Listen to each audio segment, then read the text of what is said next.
¿Estamos listos para el podcast? Aquí comienza el podcast Nodo del Campus de Desarrollo Creativo.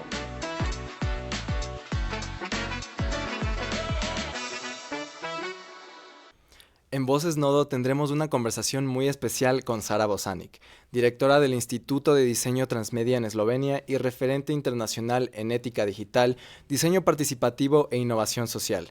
La entrevista será en inglés ya que nuestra invitada no habla español. Nos acompaña también Nicolás Aguirre, docente de la carrera de diseño gráfico de la Universidad de las Américas, quien aportará la mirada académica sobre cómo estas ideas dialogan con la formación de nuevos diseñadores en América Latina. Welcome, Sara and Nicolás. It's a pleasure to have you both here in Voces Nodo. Thank you. Yes. And, well, first of all, I'd like to ask you, how are you? Tired after the talk. I just finished the talk, but I'm really inspired being here and just, listening to everybody and interacting and, just inspired by what you do and how you do. Great, perfect. And how was your trip from Slovenia to here? Were you in Slovenia or were you somewhere else? No, I was luckily in Slovenia. Okay. But I had to take 3 flights and because but it was worth it. So I think I was traveling for 30 hours. 30 hours? Yes, Okay. I live on a countryside near the border with Austria. Mm-hmm. Okay. So I had to reach the capital Ljubljana, then take the first flight and then another one to Colombia and then the third one, but I made it. That was a long trip. Worth it. But you did it right. Okay, so first of all, to start with this conversation, I'd like to ask you, how would you define transmedia now, especially with AI being really involved in creation? So AI is not transmedia for me. Mm-hmm. Transmedia for me is really when 2 mediums are codependent. So the story cannot be fully delivered if the 2 mediums are not speaking to each other or connected. And I'm going to give an example what a transmedia means to me. So if I'm in a cinema watching a film about pandemic, and I watch the film and I see a lot of actors, and then I have the ability to save the actor's life by just tweeting his name, I interact. Mm-hmm. And I have 2 mediums connected because I have a screen and I have a phone. So if I only had a screen, I wouldn't be able to participate. Mm-hmm. Or if I only had a phone, the experience wouldn't work. So when the 2 mediums at least collide in order to provide the full experience for the viewer, and it needs to be participatory. So in such a sense, I define a transmedia, but if it's only 1 medium, like for me, it's still not transmedia. It's just maybe cross-media or it's just a media. Perfect. So you would say that interaction or participation is, would you say, the most important factor or one of the most important factors for transmedia? I think what transmedia brought to me is actually this participation. Because like in the past, when we started with digital media, new media, we were designing only for 1 medium, right? For the web. And really this empowerment or active participation came when we were able to integrate ourselves into process. I have a question, Sara. How do you manage to achieve that participation with your audience? I mean, between both medias, how do you take that into account? So with me, everything starts with design questions and what do I want to achieve? Mm-hmm. So what is the main objective and what kind of emotion do I want to provoke? And in such way, then I always design a concept and then, of course, the technology and the medium that is appropriate for that comes out. But as a designer, we need to take the responsibility that we are not, in the service of our own emotions or what we wish to do, because we are not an artist. Mm-hmm. I'm in service of my community I design for. And I believe that's the beauty of it. Okay, good. And since you're the director of the Transmedia Institute, do you always take into account transmedia, or do you think that in some projects you work in just 1 media? No, so how transmedia came into what I do in my professional spectrum was that I was always going for this impulse of new things because it allowed me to experiment and to innovate at the end. And this is where I see this beauty and the empowerment. So yeah, just taking into account that I also work in speculative design field, and speculative design field came really early after transmedia. So we had like a critical approach to the design, and then we just criticize, and it wasn't leading anywhere, because a critique can be good, but also if you provide a solution. So speculative design as a new like approach to design, in which we envision futures, came also as like a new approach.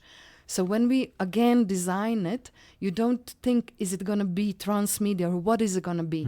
But it's about the desirable future I want to design, I want to live in. But of course, if we predict the future, like technology is just something that, like an electricity. Does anyone think about electricity today? No, we don't. Will we think about technology? No, I think that at the moment we are obsessed and we speak about technology because it's still, AI is new. And when something is new, you're preoccupied with the medium. But once the medium becomes established, you don't even think about it anymore. It's so normal that you switch it.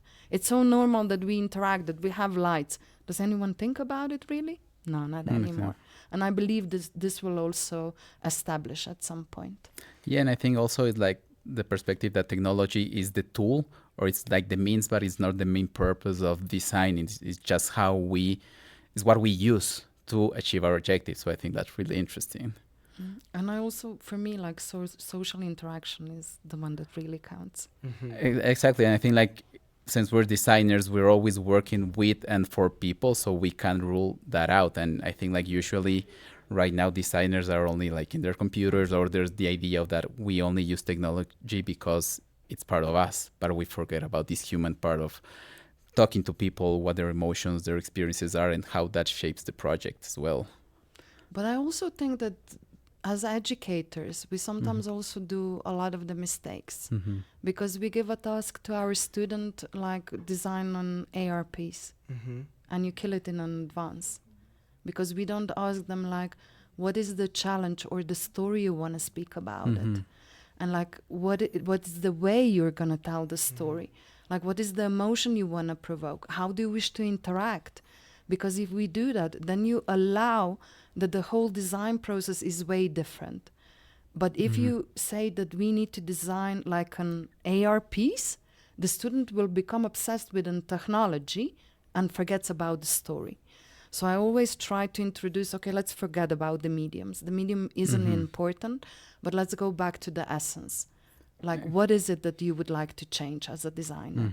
Like, where would you want to go? Is it a new transport system? Is it like a new law system? And then just see what comes out. And is that the method that you apply when you want to work in a project, for example? Yes, I always. Yeah, I'm challenged by the society. I really feel pain, injustice, traumas. And also if you take a look at, like, I will go to the basics. Like when we were speaking about Freud, Jung, when you look at back, they were all speaking about dreams, about symbols, about something that is beautiful. Today, if you look at what we speak about, is anxiety, trauma, mental health. So we live like in a way that we switch. But I also take it back. Like, nonetheless, it's so tough. I really believe in a good future, because the patterns are always repeating. Back in the history, we started with oral, so with the language, with the expression.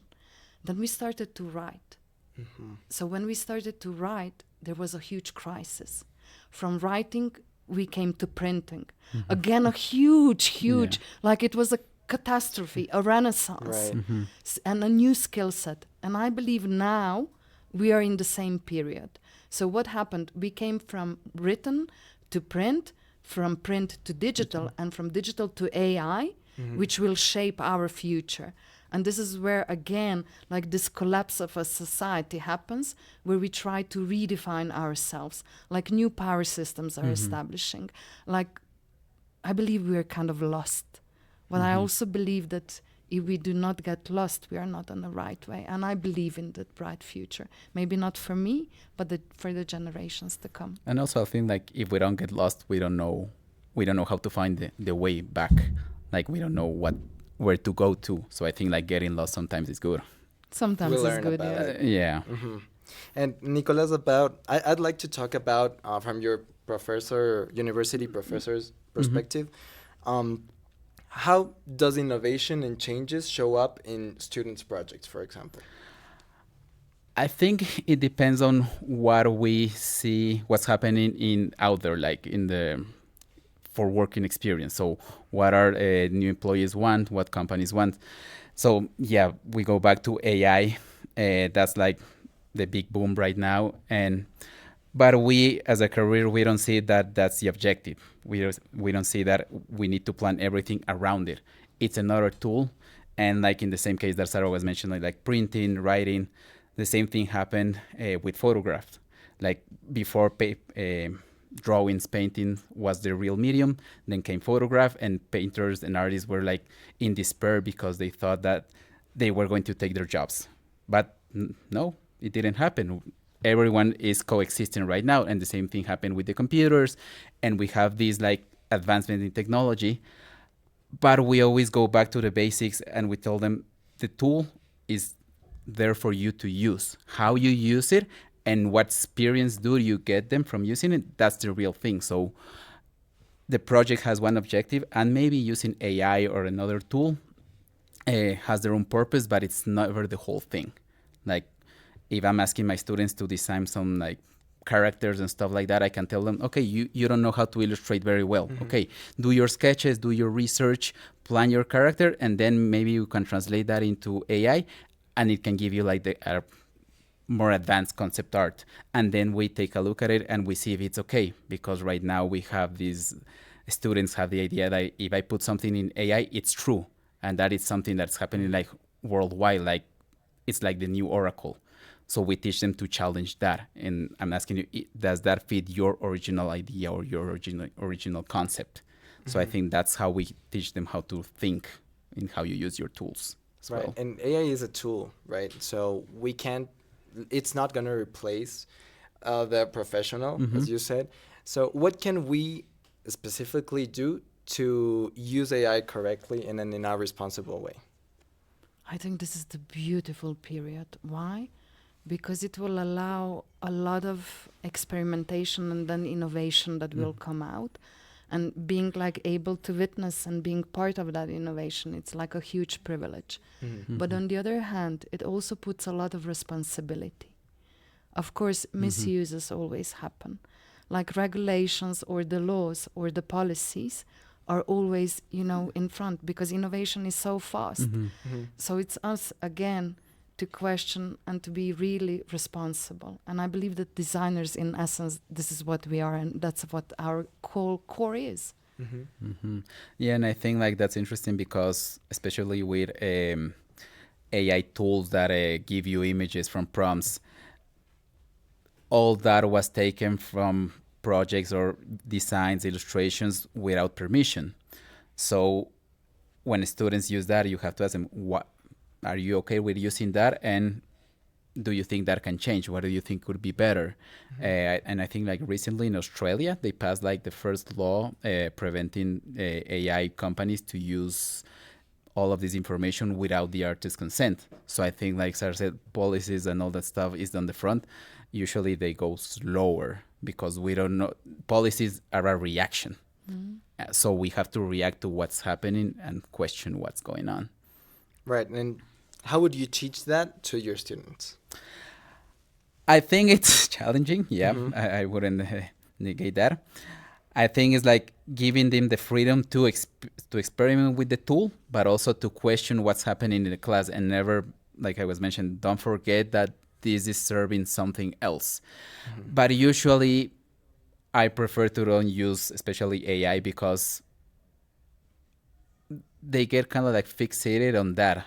They think that that's the whole thing and they forget about everything else. So I think like maybe don't make such a big fuss out of it, but let them know that this is coming, that this is something that is being integrated into their lives and into the work experience as well. So we can't deny that, but make them think, how do you want to use that and how do you want to be part of it, of the movement? Perfect. And Sara, how would you use AI in the moment of creating new transmedia narratives? So what we do again, I always think of a concept or what kind of a skill set I want to, especially in children, what to empower, what to work on. So I also see AI as a tool on how to achieve that, what I want. And I also go back to an educational system, which I think it's completely collapsing. And I'm going to say why. If we take a look at the knowledge in the past, it was centralized.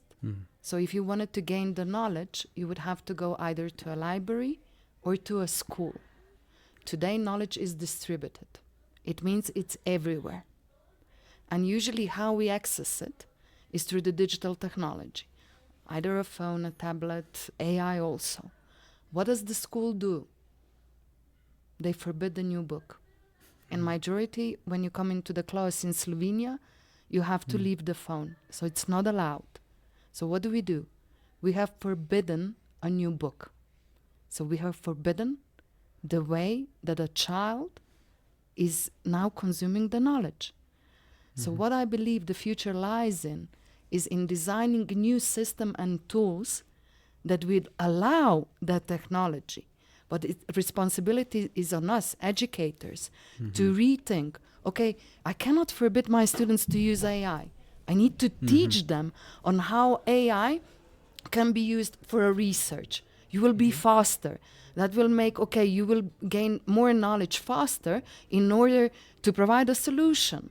But just don't use it as a solution, but as a way to gain information that will then guide you to a solution. So the way we use it.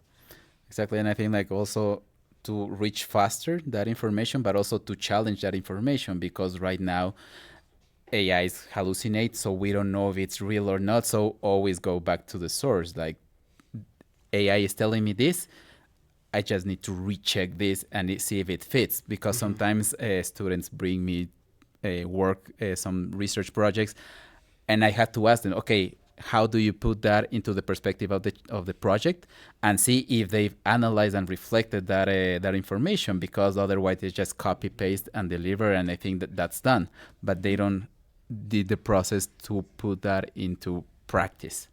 So you also have to teach them how to challenge that as well, and not only take into account, because I could also like have a book that's been badly written, doesn't have sources, so you have to contrast that information, right? Perfect. And putting our focus back in transmedia narratives, how do you think transmedia narratives have evolved over time during the last years and long time ago? How was it?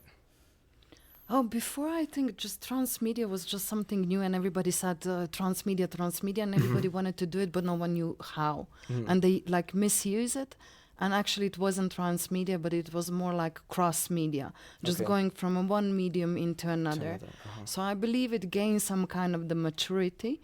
But I also believe it's just, it's a label. Do we need it?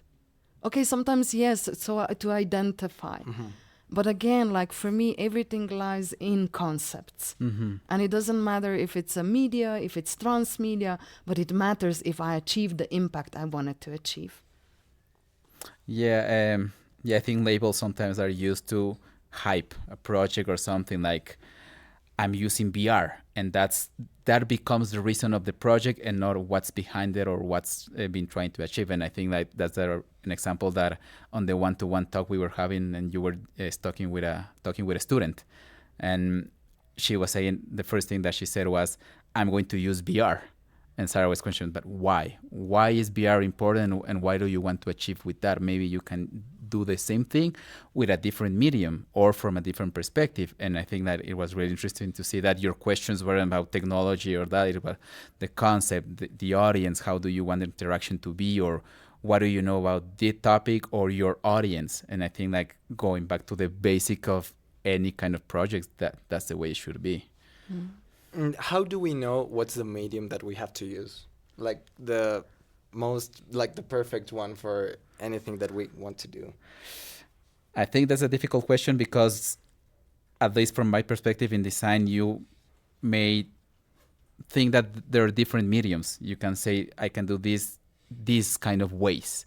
And I think you can say maybe time, maybe like if there's some kind of software you have to use, like maybe there's some kind of like requirements of the project as well. But usually it's what you can also have at hand, because sometimes if you don't have a VR set, doesn't mean that the project is not going to work. Maybe you have to work from a different perspective. What happens, let's say that you have to go to a community that doesn't have internet, okay? If you want to use VR, then you'll have to take the set, batteries, maybe Wi-Fi and other stuff, and say, maybe that's not achievable. Maybe I have to do something else that fits the project better. So I think like that's one way how you can maybe select the medium. Perfect. And if I may add, Sure. you need to allow yourself to fail. Mm-hmm. You need to allow yourself just to try to experiment and really to fail few times, because the failure teaches you the most. Yeah. But what our society taught us, that failing is not good, that we should be ashamed. No, be proud of it, because you will gain like the essential knowledge that next time you will know why you're using this technology and how does it really support you. Exactly. Right. And I want to complement that failure is part of the design process and also like the learning process, because the way we learn things, like we integrate them better, is by failing. And that's one thing that is not taught at schools or design careers and all that stuff, that failing is bad. And usually students see that failing is bad and it shouldn't happen. And I always tell them, no, I think it's better if you fail. I mean, just do the process. And I think like if you do it in a thoughtful and conscious way, it's better, because there are some people that just go, luckily, I think, they do everything like kind of right. But when something goes wrong, they don't know how to deal with it. But instead, people who have always like had a challenge, and it's not that they failed, but it's been a challenge, they're more resilient. They know better what to do and how to handle those things as well. And I think that also relates to the emotional part of a project as well. Totally, I agree. We learn a lot about our mistakes, and I can assure you that. So, yeah, we have to learn about our mistakes and know in what ways we can improve. That's what it does. We can see how we can improve and do better next time, right? So, well, the next thing that I would like to ask you, Sara, is how can transmedia design amplify marginalized voices, maybe from other communities? Oh, in many ways. But it's again, like we could again go back to the question on what is the story you want to tell? To who am I talking to? In what way am I talking to? And what do I want to achieve? So I really, like, the media communication also allows us the spread. So before we didn't have that distribution and this democratization. And I'm just going to give you an example of Musk Starlink. Like, we can have many opinions on Musk, and I'm not going into it, but I'm going into how his satellite and access to internet allows the communities that have no access to have it now. Or also now it's coming out his Starlink phone. Like, and it also challenges every telecom operator. Like now they were keeping us like this, you know, just taking our money. With Starlink, if I go from Slovenia to Ecuador and then I travel to Senegal, I'm not anymore bound to paying like high amounts of money just to have a call. So we have a choice. And this is what I love, because it democratizes and it gives you a choice on how you're gonna distribute. And also to answer, there is an amazing project, I can't remember the name, but the point was that it works on how to fastly give to a paraplegic or someone that lost a leg, how to give a plastic leg. So before you would have to go to the doctors, do this and this, wait, I don't know how much time, and it was completely expensive. Now you have a project where universities are connected and where they can do like a model for you, and then they send it to like a local craftsman, and he will do it for you in a day. So this empowers. Again, like it's distributed. I distribute my knowledge. You can do, if I do a prototype and I make an open map of it, I give it to you and you can use it anywhere in the world. So the knowledge and also some kind of tools that we need become accessible to every marginalized voices. And well, I want to add to that, and I think it might be like, maybe not the best example, but for example, in the protests that were happening, I think it was in Hong Kong or Taiwan some years ago, someone created a manual on how to evade police, what was the best method to, I don't know, put down a gas cylinder and all that stuff. So I think like the idea of putting knowledge out there is like the open source concept. Like I created this, I'm putting it out there so other people can use it. And usually I think we see that bringing something good as well. I think there are not many cases where open source has been used as a bad example as well. Perfect. And for you both, how is co-creation really important? Is it really important when using technology and when people work with it to create new things, design new projects? Is it really important, or do you think that technology is maybe something that we could leave aside at any moment? What's your perspective on that? I think it's, first of all, how we see technology. Because Tupac Martyr on his talk today was saying, the abacus is technology, a calculator is technology, and like Sara said, like lightning, electricity is technology. So I think like we have to challenge the idea of what technology is, because we see technology as being the latest fashion, the latest product, but it doesn't have to be. Like a pen is technology. So I think like sometimes technology, again, is not the objective. It's just what we use to achieve this project. We have to first think, what do we want to say, and how can we help this community, and what do they need or what do they want? And then we put into motion like all of these options. So I think like technology can help, but it's not the main focus. I don't think it will ever be. And also everybody speaks like we do co-creation. In general, they don't. Because in co-creation is again really important on designing a methodology, a frame in which this can happen. And it requires a special knowledge or a skill to design it. And in my essence, like I co-create everything. Why? Because I don't design for someone. I design with them. So in our project, I'll mention Disco School. I really love it. It's about futures literacy for children. So I started it in the time of pandemics, when children in the lockdown, no one was dealing with them. Like parents, we always were in a new situation. Parents were frustrated. They were brought home. In a lot of like communities, violence come up, and a child was there. And I said to my colleagues from the Goldsmith, like to Jimmy Loiseau and Matt Ward, which was leading design department at the moment, I said, look, we want to work on hopeful futures, but we as adults first forgot the essence of what the future design is. And we need to dream and imagine. In order to dream and imagine, you also need to put the pain, all the frustration, everything on a side. And I wanted to do it with children because no one was dealing with it.